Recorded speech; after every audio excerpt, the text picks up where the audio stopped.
table, counting up your bills to pay. I'm on your side, I'm on your side.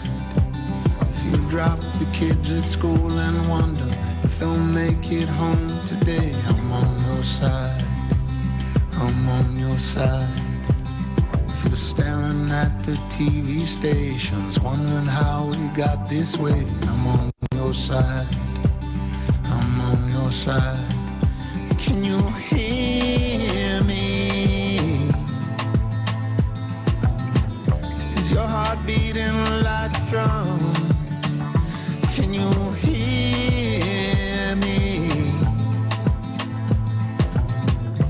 I don't care where you come from, I am on your side. I'm on your side. I'm on your side. I'm on your side. I'm on your side.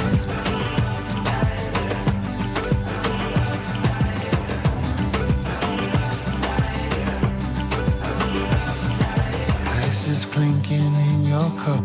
You're thinking about giving up. I'm on your side, I'm on your side.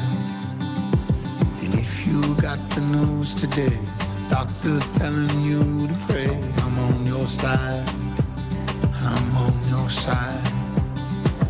And if you feel the pounding fear when flashing lights are in your mirror, I'm on your side, I'm on your side.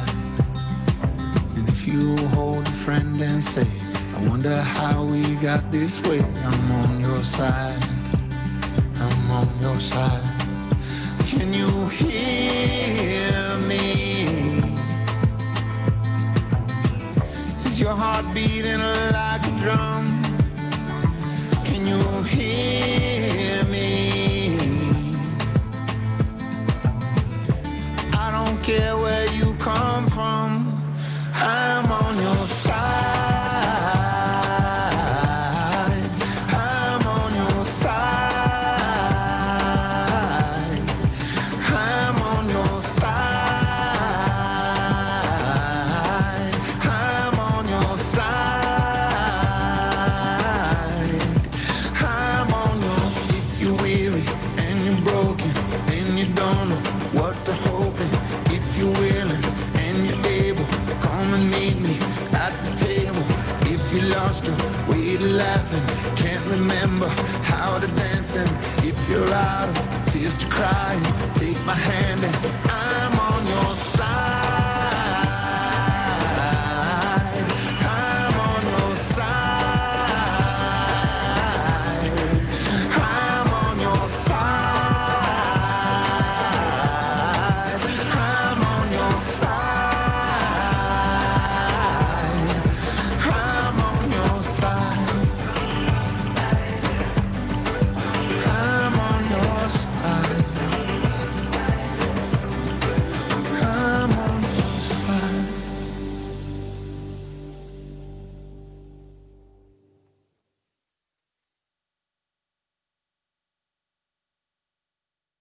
And so we lift up the name of George Floyd this morning and all victims of police violence against Black, Indigenous, and people of color, affirming that their lives still matter.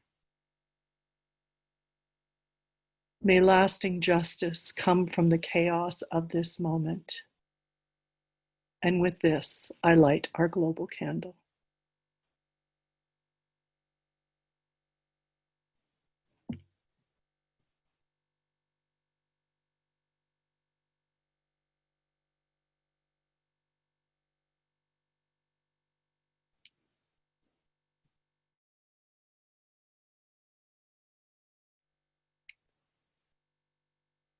Because a sorrow named is a burden share, we lift up other concerns or sorrows that weigh on us this day. There are concerns for others in our community who are dealing with health and relationship issues, with financial issues as well. I light this candle of concern for those spoken aloud and those held in the sanctuary of our hearts.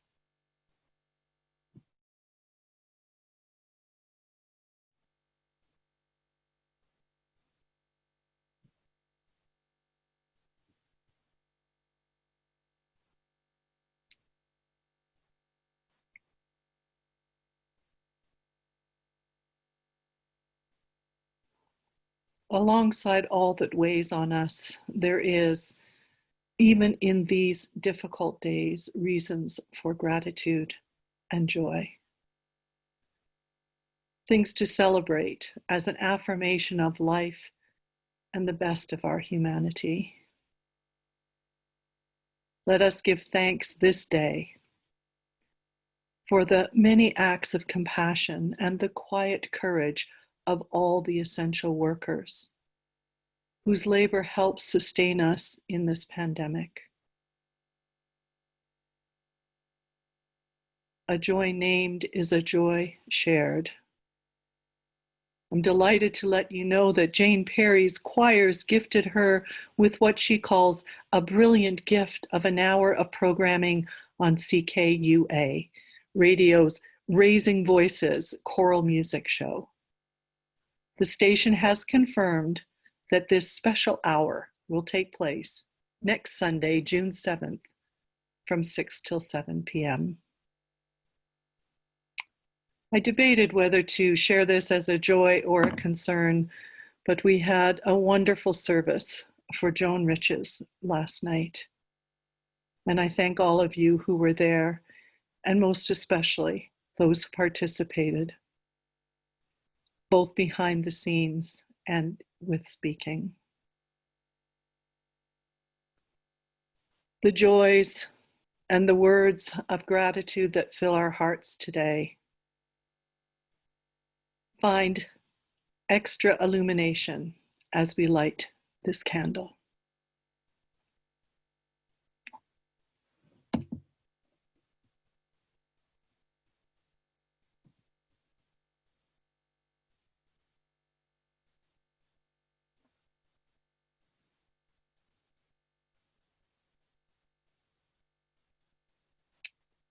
One of the immense joys that has come out of this way of meeting together is an opportunity to get to know each other a little more deeply through our members' moments. And this morning, I'm so delighted that Conrad IAC is willing to offer his reflection. Conrad? Oh, thank you very much, Deborah. So glad to do this. In 1960, at the age of 22, and after 5 years out, I decided to go back and finish high school. One of my fellow students said to me, "Conrad, you know, you're a Unitarian." And I said, "What's that?" But I never forgot that. And in 1972, when Susan and I wanted a liberal religious education for our 7-year-old son, Alan, we visited the Unitarian Church in East Lansing, Michigan, where I was doing a postdoc. I immediately felt at home, as if I had rediscovered my family. A year later, Dow hired me in Sarnia, Ontario, so we joined the Sarnia Unitarian Fellowship. 2 years later, I got transferred to Montreal, so we joined the Lakeshore UU congregation. And then again, never to sit still, we got transferred to Edmonton. So I joined the Unitarian Church of Edmonton. Now, it was there in 1983 that I really began to get deeply involved in church affairs. With the blessing of the Board of Trustees and a $15,000 grant provided by the church, I led a group of 12 members to form the Westwood Unitarian Congregation. The UUA even provided a minister for our first year. Now, that's what I call support. Jane Bramadet shortly became minister, and she is really the true hero of the Westwood endeavor, who enabled Westwood's success through its early years. In 1985, I moved to Calgary with a different company and joined our group. So why have I been dedicated to UUism for so many years? A number of reasons. On the intellectual side, it's because I'm an atheist and I can't accept dogma. On the humanist side, it's because I want what's best for people in this world. Our 7 principles bind me tighter to the congregation than any common dogma ever could. More importantly, on the emotional side, it's because the Sunday services help me to get out of my head and to connect with my heart and my best true self. I am often deeply moved by Deborah's words and the music from Jane and Tom. And finally, when holding hands and singing Spirit of Life, sometimes I can barely hold it together. So that's my story. And now to the Director of Music, Jane Perry. Thank you, Conrad, for those words. So, as most of you know, Calgary Unitarian's Board of Trustees has made the decision to keep our church building closed through to the end of this calendar year, and I support that decision. They're working hard to keep us all safe, and I applaud them. One of the ramifications of keeping the building closed, though, of course, is that the choirs cannot meet to sing and rehearse and do music for us live. So, within the music program, we've been looking for other ways to create music and bring in some of the faces and singers whose faces and voices you know so well. If you attended Joan Rich's beautiful celebration of life service yesterday, you will have seen Trio in a wonderful performance of a piece that they recorded using an app called Acapella. They're excited about the project. I am too, and they're going to keep making videos for us. This morning, there's a different type of presentation. Ned Levitt, at least the voice of Ned, is going to be here singing for you Leonard Cohen's Anthem. I recorded a piano track here in our living room. I sent that off over email to Ned, and he recorded not only his own solo voice, but also himself singing backup. So here, the 2 Neds present to you Leonard Cohen's Anthem.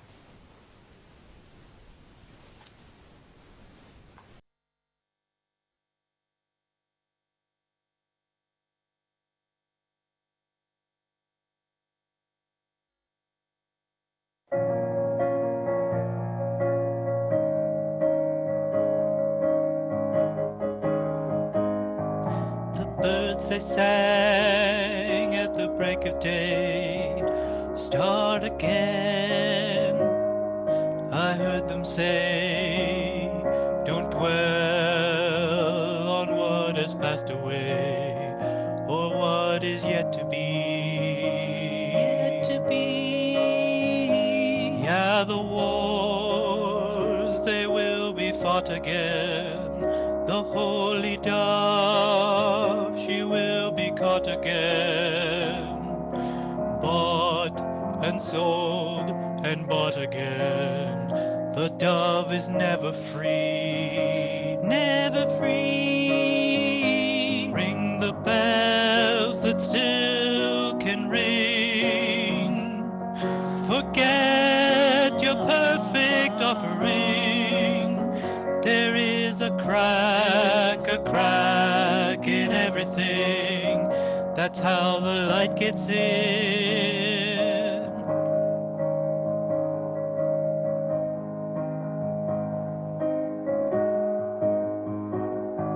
We asked for signs, the signs were sent. The birth betrayed, the marriage spent. Yeah, the widowhood of every government, signs for all to see. All to see. I can't run no more with that lawless crowd. While the killers in high places say their prayers out loud, but they've summoned up a thundercloud, and they're gonna hear from me. Ring the bells that still can ring. Forget your perfect offering. There is a crack in everything. That's how the light gets in.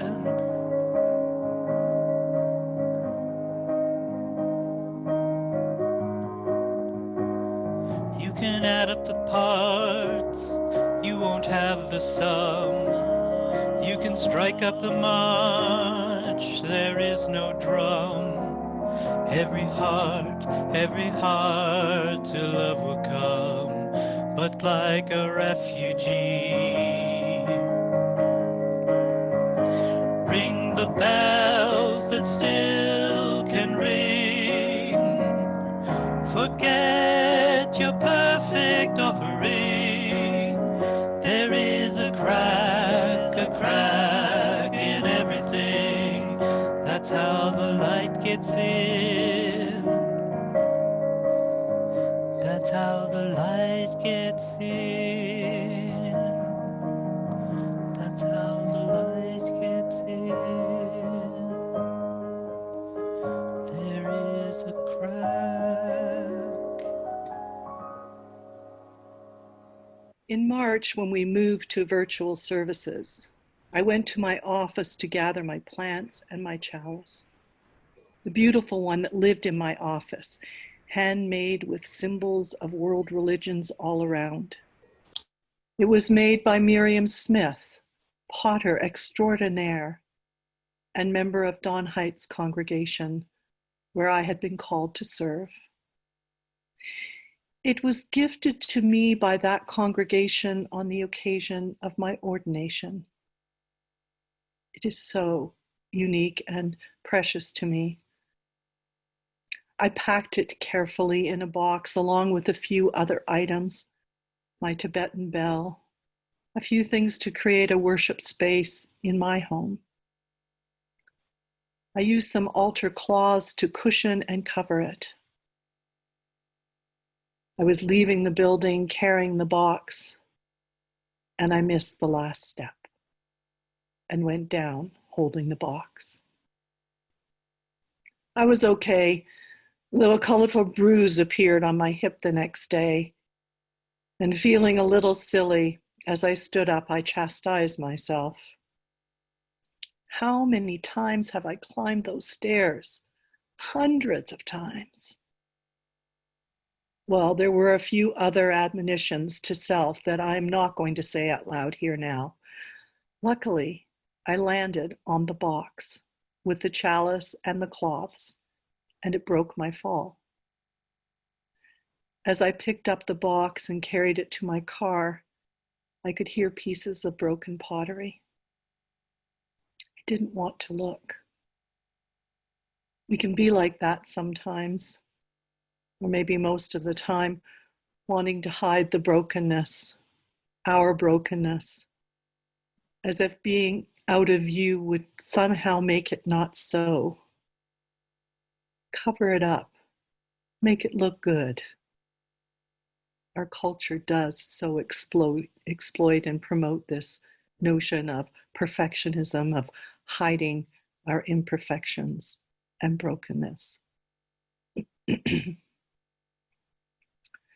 When I got home, I carefully placed the box on my dining room table. Still, I couldn't bring myself for a few hours to look at it. Then, finally, holding my breath, I lifted the cloth to inspect the damage. The base was broken. It could no longer stand, and the fragile filigree of the faith symbols meant some of them broke off as well. I ached as I began to remember the many times it had been used. And then slowly, the wondering if perhaps I could put it back together. Humpty Dumpty sat on the wall. I thought of the Japanese art of kintsugi, recognizing quickly that there would be no exquisite joins, as Mary Anna Louise mentioned. That was far beyond me. Also, there is something about the art form that has cultural meaning not familiar to me. Thinking of those beautiful gold veined cups did inspire and heighten my resolve to try and mend. Sorry, that's my own little glitch here. And I think at the same place that it happened. Like any cup on the shelf, it shatters easily. Repair becomes wounded edges with tentative fingers. Scar tissue is visible history, and the cup is precious to us because we saved it. Then I thought of Leonard Cohen's song, Anthem. There's a crack in everything. That's how the light gets in. Thank you, Ned, so much for that amazing rendition.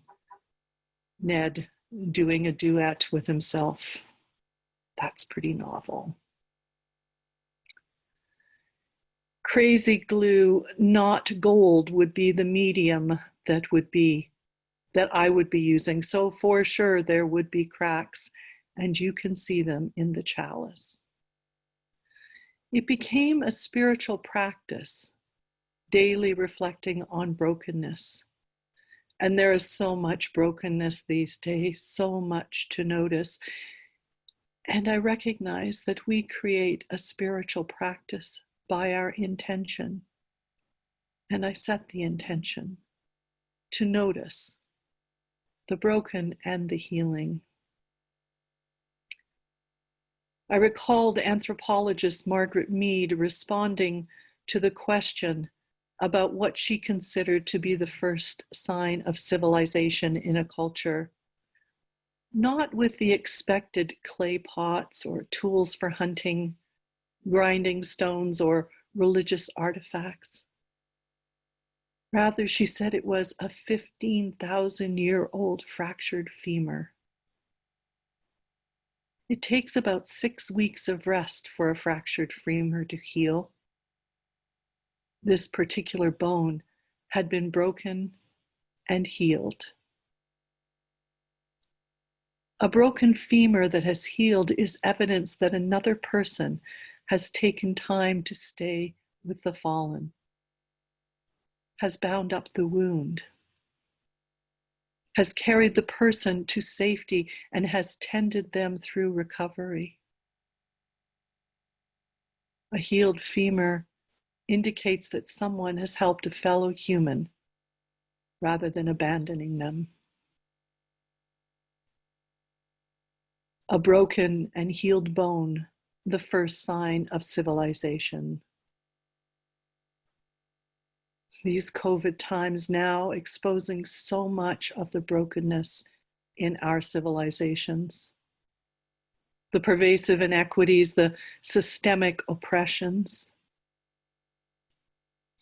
On one of her podcasts, the Reverend Terry Schwartz retells the story of Moses smashing the first tablet of commandments he received, shattering it to bits upon witnessing his people behaving badly. There are so many people behaving badly these days. Later, Moses receives a new set of tablets, and she goes on to say that the Talmud says that the broken pieces remain precious. They were placed in the most sacred place, the Ark of the Covenant.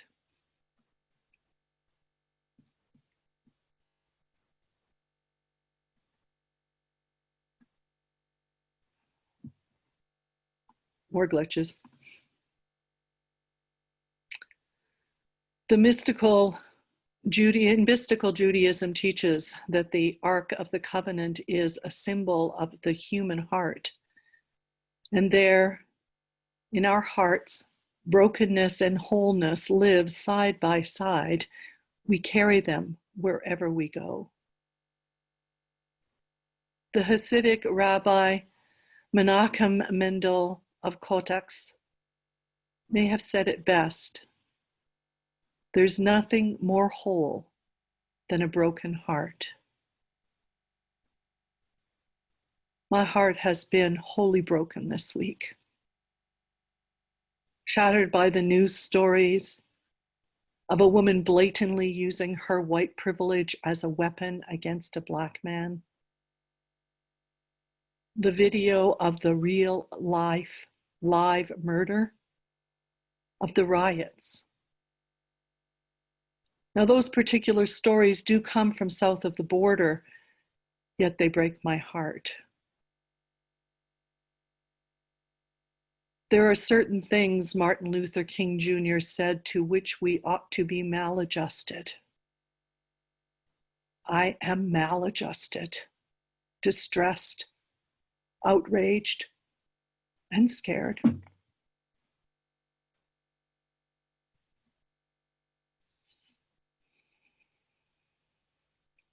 Some here might say that all of that is south of the border.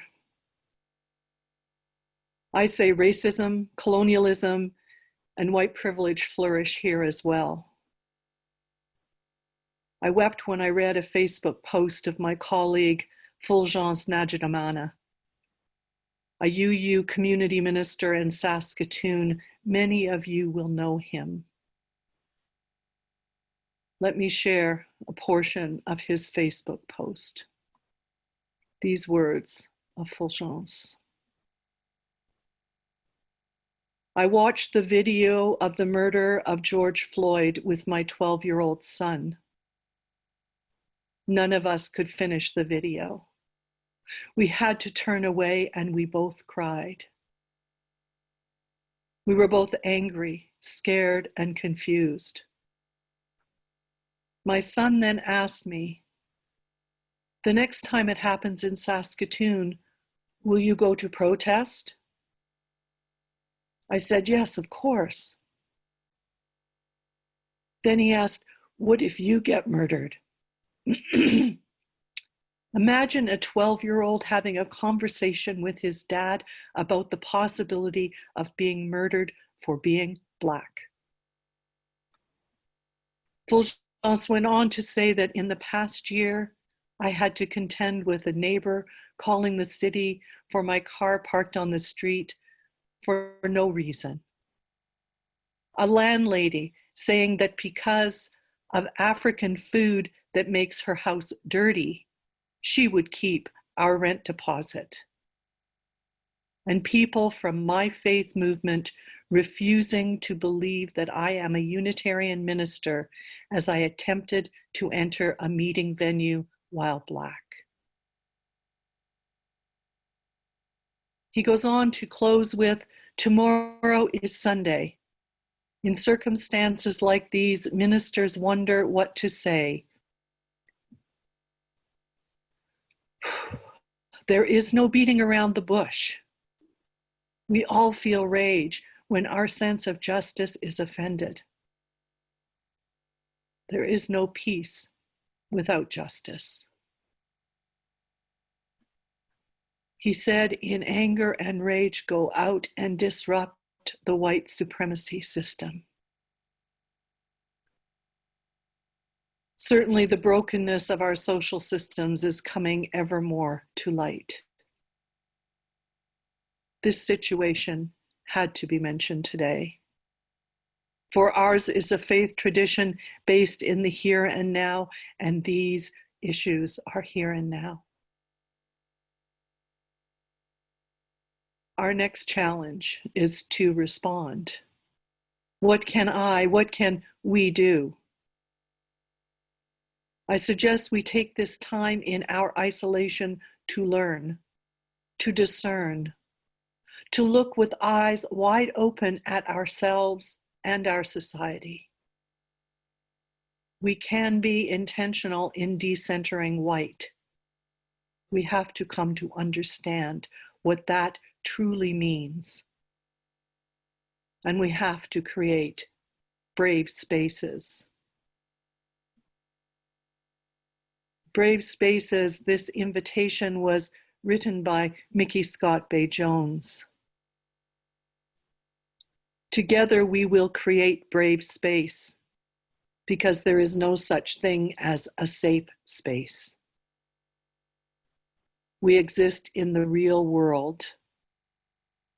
We all carry scars and we all caused wounds.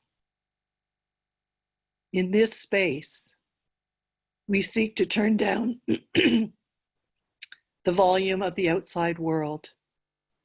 We amplify voices that fight to be heard elsewhere. We call each other to more truth and love. We have the right to start somewhere and continue to grow. We have the responsibility to examine what we think we know.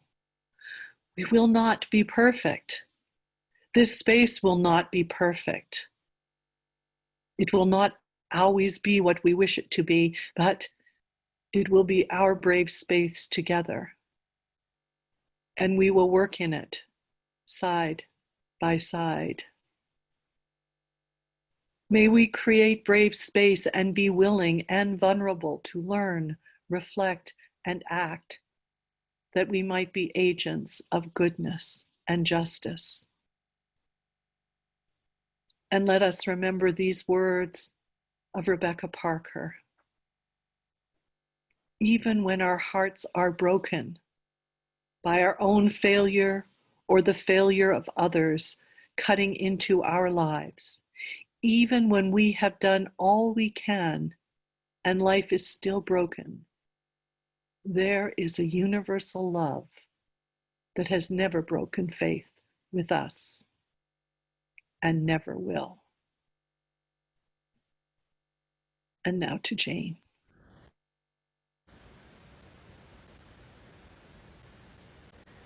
We are a justice-seeking people. We come together to learn and then to go out into the world to help to heal it.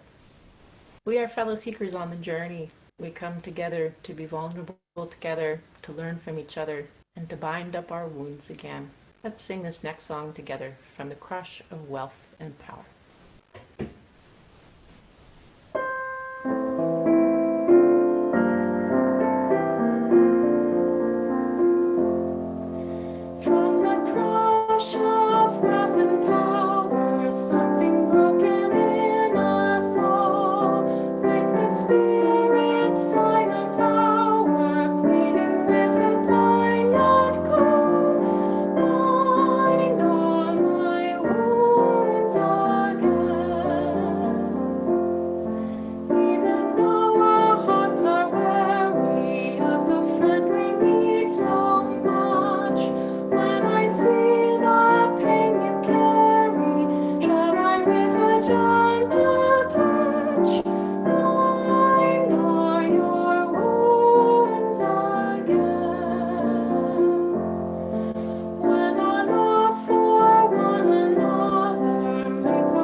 Let us take a moment to reflect on the importance and the meaning of this community. It is sustained through generosity, So our gratitude dances with the generosity.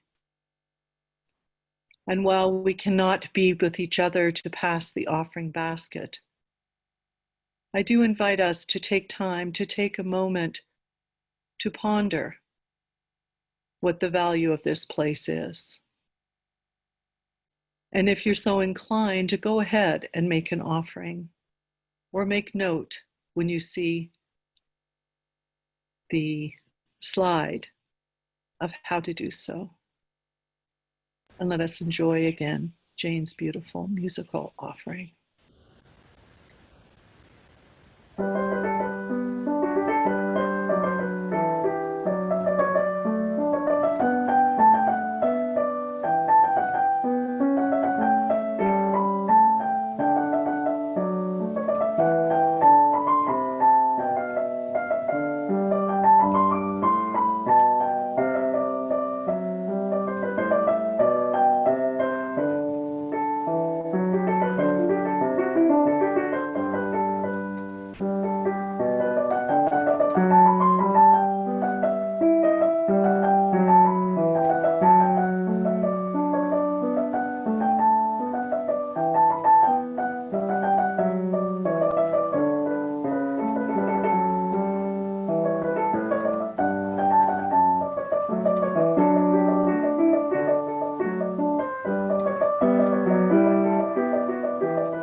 I offer our closing words written by Teresa Soto. Bring your broken hallelujah here. Bring the large one that is beyond repair. Bring the small one that's too soft to share. Bring your broken hallelujah here. I know that people have told you that before you can give, you have to get yourself together. They overstated the value of perfection by a lot, or they forgot. You are the gift. We all bring some broken things, songs and dreams and lost hopes. But here, together, we reach within. As a community, we begin again, and from the pieces we will build something new. There is work that only you can do. We wait for you. And now back to Reverend Deborah to extinguish our chalice.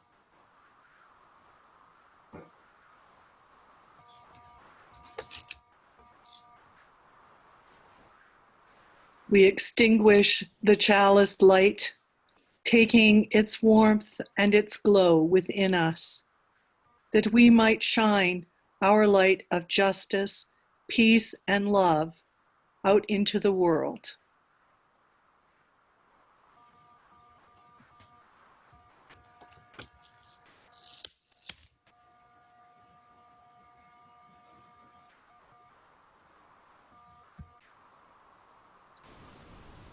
And now to Jane for our closing or sung benediction.